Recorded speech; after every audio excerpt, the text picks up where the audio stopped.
Okay, so quickly I'm going to show you how to use a Google form and how to send it out. So once you've downloaded your form or you've created your form, you're going to go here. Well, of course, you can go down and you can edit your form. This is a matching form. So when students see this form, you can click on the preview button and see what students see.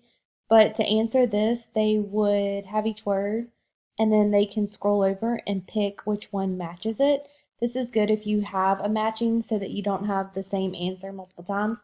You really get an idea if students actually understand it or not. So let's go back to our form. So if you want to send this out to students, you simply hit the send button. And then you have 3 ways to send it out. You can email it directly to them. You can get a link, and what you would do is just copy this link and then send this link out to them. They even have a shortened URL option if you need to put it on something so that someone can type it easily.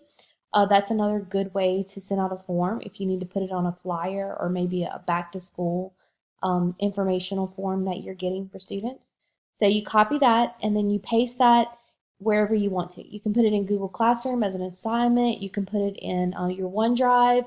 Anywhere that's password protected, you can paste your form in. So then once your form is completed and students have taken the quizzes or filled out the questionnaires, you can hit this button right here where it says responses. And I don't have any responses for this, but let me just go in here and let's see. Let me go ahead and go into preview. And let me just take a couple things. And it's going to make me answer all of them.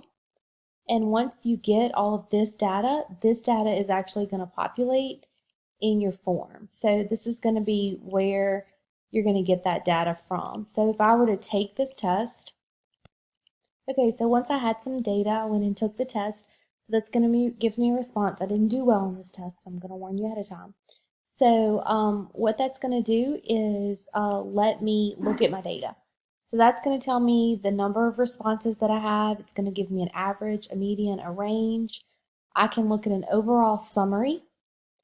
As you can see, I just randomly guessed to give you some data. But this is really great because you can look at question item analysis and really go back and intervene or review specific skills for specific students. I really like this tool a lot. You can also look at it by questions. You can look at individual data, so it gives you a lot of options there, but I really like the summary. Okay, so that is Google Forms in a nutshell.